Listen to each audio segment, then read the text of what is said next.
anak saya ngamuk-ngamuk terus. Ini yang komplain sama saya banyak kan tuh anaknya masih di bawah 8 tahun. Nakal banget. Tingkah lakunya negatif, emosian, ngamuk-ngamuk, marah-marah gitu. Kenapa tahu? Udah saya berbagai cara juga nggak bisa ngediemin mereka. Nah, Bapak Ibu ini sekedar informasi aja menurut penelitian dan menurut research yang saya pernah lakukan juga di sekolah-sekolah. Anak itu, terutama anak kecil ya, anak belia itu, mereka kalau lagi nakal, kalau lagi negatif, kalau lagi agresif, itu sebenarnya barometer emosi di dalam keluarga. Coba deh kita balik ya. Gini, misalnya tiba-tiba ada anak menjerit nangis, nggak karu-karuan, tiba-tiba dia menjerit. Terus kita bingung, ini anak kenapa sih? Kejepit pintu, apa-apa, jatuh, enggak, tiba-tiba nangis gitu. Nah, kita jangan cepat terpancing emosi, terus kitanya jadi ikut stres, terus sebagai balasannya kita ngamuk, kita maki itu anak, kita omelin itu anak, sampai kita pukul itu anak, karena udah nggak sabar. Dengerin dia nangis terus gitu. Hati-hati ya Bapak Ibu yang punya anak kecil. Kadang-kadang anak itu nangis atau bertingkah laku aneh, bertingkah laku negatif, itu adalah penanda, barometer. Bahwa dia ini ada sesuatu, dia merasakan sesuatu dalam keluarga. Ya, ini bisa terjadi, pernah ada yang nanya kepada saya, kenapa ya anak saya jadi tiba-tiba bandel, tiba-tiba ngamuk-ngamuk terus. Ternyata dia baru punya adik bayi, jadi mamanya baru melahirkan. Nah, kita sebagai orang tua, kita nggak sadar gitu. Kita cuma konsentrasi ngurusin baby. Kita lupa ini si kakak kecil ini nih perlu perhatian. Nah, jadi kalau anaknya tiba-tiba ngamuk-ngamuk, marah-marah gitu ya, kita introspeksi diri, ada apa ya? Ada apa yang terjadi dalam keluarga? Jangan-jangan ada sesuatu. Misalnya kita konflik suami istri, papa mama berantem. Kita pikir anak kita nggak tahu, kan masih kecil, 2 tahun, 3 tahun, siapa yang sadar kita ngomel-ngomel bisa berantem. Anak itu berasa loh. Jadi kalau besokannya dia bertingkah laku aneh, itu satu barometer bahwa ada sesuatu terjadi dalam keluarga kita. Jadi kita harus introspeksi diri, mungkin ada konflik antara suami istri, mungkin ada kehadiran baby baru, atau ada masalah keluarga dengan mertua, dengan ini itu gitu. Jadi jangan buru-buru emosi, terus anaknya dipukul, dimaki, dipermalukan gitu, hati-hati. Ya, jadi ini cuma satu info kepada Bapak Ibu bahwa anak kecil itu nggak tahu dia bereaksi seperti itu, dia negatif, dia nggak tahu. Tapi itu bisa menjadi barometer kita untuk melihat ada apa dalam keluarga, sehingga kita bisa introspeksi diri sebelum kita marah kepada anak kita. Ya, nah boleh saya beritahu bahwa kelakuan agresif pada anak belia, ya, jadi anak belia itu boleh dikatakan di bawah 7 tahun atau di bawah 8 tahun, itu normal. Jadi banyak sekali orang tua nggak sadar dan marah, termasuk saya harus mengakui, pada saat anak saya kecil, saya nggak tahu kalau dia gifted and talented. Saya nggak tahu kalau dia termasuk dari golongan anak yang rada-rada ekstrim gitu loh, masuk kemampuannya rada ekstrim. Saya cuma merasa gini, anak pintar kan banyak di mana-mana, ya biasa-biasa aja lah gitu. Nah, karena saya nggak tahu dia itu spesial, jadi saya marah gitu. Kalau dia bertingkah laku aneh itu saya marah. Contoh misalnya gini, dia les piano umur 4 tahun. Terus dia satu hari lagi latihan piano, dia marah. Dia gebrak-gebrak itu piano, dia ngamuk-ngamuk, dia banting-banting. Saya jadi emosi. Saya bilang gini, kamu panggil anak saya Cika, saya bilang, Cika, mama itu nggak bisa beli piano, ini piano aja beli bekas. Kalau sampai kamu rusak, terus nanti mama mau belinya pakai apa gitu. Jadi saya marah sekali karena tingkah lakunya aneh. Setiap kali dia belajar piano, dia marah-marah, dia banting-banting. Nah, saya saat itu terus terang, saya nggak tahu gitu loh. Kalau ada keanehan pada dia gitu, saya nggak tahu. Sampai waktu umur 5 saya bawa ke psikologis, diperiksa oleh psikologis, dites IQ dan sebagainya. Psikologisnya panggil saya dan saya yang dimarahin. Mami katanya, kamu nggak bisa marah-marahin Cika begitu. Kamu nggak bisa ngamuk-ngamuk terus begitu. Kamu yang salah. Saya bilang, loh, saya udah bayar mahal, saya yang diomelin gitu. Saya kesel juga sih waktu itu.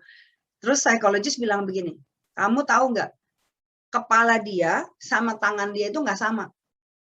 Jadi otak anak saya itu udah mikirin, nih misalnya dia baca nih, barnya note itu dia mau main. Otaknya dia tuh mikirin udah birama kedua, ketiga, keempat, dia udah mikirinnya ke sono. Tangannya normal, anak 4 tahun dia masih mikirin birama 1. Jadi kan nggak cocok. Tangannya mencetnya birama 1, kepalanya udah mikirin yang 2, 3, 4. Karena nggak cocok, dia kesel gitu, dia marah, dia nggak bisa ungkapin kenapa terjadi begitu. Akhirnya dia banting-banting tuh piano, digabruk-gabruk gitu. Nah, dari situlah sekali lagi karena ini semua saya dari experience, dari pengalaman, saya belajar gitu bahwa oh, kalau ada sesuatu sama anak belia, itu berarti ada sesuatu yang terjadi yang saya harus introspeksi. Ada apa sih? Kenapa dia begitu? Gitu. Dari situlah akhirnya saya belajar karena psikologis marah-marah sama saya. Jadi saya akhirnya bilang gini, oke, mulai sekarang saya harus sadar kalau otak dan motorik anak saya itu beda. Jadi akhirnya ketahuan anak saya itu kuat di bidang olahraga kaki. Jadi kalau yang pakai kaki, misalnya berenang, ice skating, gymnastics, itu dia kuat sekali, tenaganya kenceng. Tapi kalau yang pakai bola, aduh, masya Allah, minta ampun deh. Saya sampai pernah ngomel sampai gini, udah deh, nggak usah belajar pingpong, badminton, basket, volley, forget it. Tenis, udah forget it. Capek hati gitu loh. Saya ngajarin bola itu ya, itu dia lihat bolanya datang, dia mau mukul.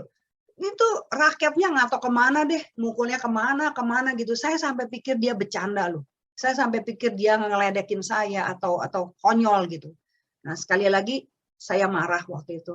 Jadi saya sama ibu bapak sama, bukannya saya mentang-mentang jadi pembicara tuh sayanya udah perfect, enggak. Saya mengalami semua ini, jadi saya bagikan kepada bapak ibu, hati-hati.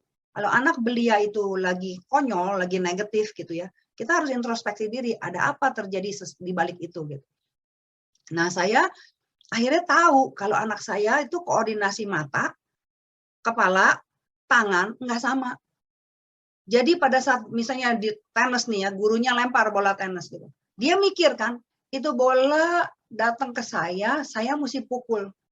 Tapi tangannya ini koordinasinya sama mata sama kepalanya itu nggak sama. Jadi nggak pernah bisa nepok. Mau mukul kayak apapun nggak pernah bisa. Saya sampai putus asa. Akhirnya saya berhentiin deh semuanya. Udah deh nggak usah belajar, capek mama gitu. Nah, tapi syukur pada Tuhan, saya ketemu satu guru tenis yang bagus, yang baik, yang dia bilang gini, Mami, kalau dia lagi latihan, Mami nggak usah lihat ya, Mami di luar aja. Soalnya kalau Mami di sini anaknya stres. Saya bilang gini, bukan dia yang stres, saya yang lebih stres. Saya bilang, kayaknya dari 10 anak bego banget, maaf nih ya. Istilah saya gini, bodoh banget anak saya gitu, masa bola dari tadi nggak pernah bisa ditepok gitu. Akhirnya si guru bilang begini, udah Mami di luar aja, entah kalau selesai saya kasih anaknya ke Mami. Jadi Mami diem-diem aja, percayalah sama saya. Dalam 10 kali pertemuan, saya akan sanggup membuat anak ibu bisa mukul bola tenis. Dia bilang gitu, tapi ibu jangan lihat, jangan hadir di sini. Udah saya diusir keluar. Ternyata benar, dengan kesabaran dia mencari tahu bagaimana koordinasi mata, tangan, dan otak anak saya itu di-match sama dia. Jadi dia bisa kasih tahu tuh, ntar detik kesekian kamu pukul ya, detik kesekian kamu pukul ya gitu. Itu jago sekali tuh guru. Nah, akhirnya dari situ anak saya sampai bisa dimasukin pre-team tenis. Karena dia kan kuat secara tangan, tenaga dia kenceng. Tapi bola itu benar-benar nggak bisa. Nah, akibatnya guru itu berhasil masukin dia ke pre-team. Nah, ini pengalaman saya. Jadi, jangan buru-buru marah, jangan buru-buru emosi, jangan buru-buru nge-label anak kita bodoh, nggak bisa, terbelakang, itu temennya pinter banget, kamu tuh nggak bisa, gini-gini, jangan. Kasian mereka itu. Karena ketidaktahuan kita, mereka udah jadi korban, gitu ya. Nah, terus saya juga kasih saran pada ibu bapak, kalau ngelihat anak kecil bertengkar, ini lumrah. Jangan bertindak, dan mereka kadang-kadang bertindak agresif, pukul-pukulan gitu ya. Itu normal. Kenapa? Karena mereka nggak ngerti gimana ngendaliin emosi. Mereka nggak tahu gimana cara menyelesaikan masalah. Kita sebagai orang dewasa yang udah lebih pengalaman, kitanya nggak boleh ikut emosi. Kita jangan berlagak seperti kita itu kayak judge bau. Kita itu seperti hakim. Wah, maki-maki anak orang, kalau perlu pukul balik, terus kita ajarin yang negatif. Kasihan anak kita, nanti dia akan tumbuh menjadi anak yang rebel, menjadi anak yang berontak, menjadi anak yang melihat contoh bahwa, oh, kalau ada anak nakal sama saya pukul balik. Kalau perlu lebih kencang, supaya dia nangis, supaya dia kapok. Gitu. Jangan, kita harus bertindak bijaksana, kita datang kepada mereka, jangan langsung hukum mereka, tapi kita bantu anak mengerti sudut pandang lawan bicara. Kenapa dia sampai pukul kamu? Ada apa? Kita selesaikan masalah, kita ajar mereka mengendalikan emosi, supaya bisa menghindari pertengkaran. Jadi banyak terjadi orang tua nafsu gitu, marah kalau anaknya dipukul, atau anaknya disenggol anak lain, atau ada anak lain yang nakalin anak kita langsung emosi. Padahal belum tentu itu kesalahan anak orang lain gitu, bisa juga kesalahan anak kita. Jadi lebih baik kita bertindak lebih bijaksana, ngerem emosi kita, ya. Nah,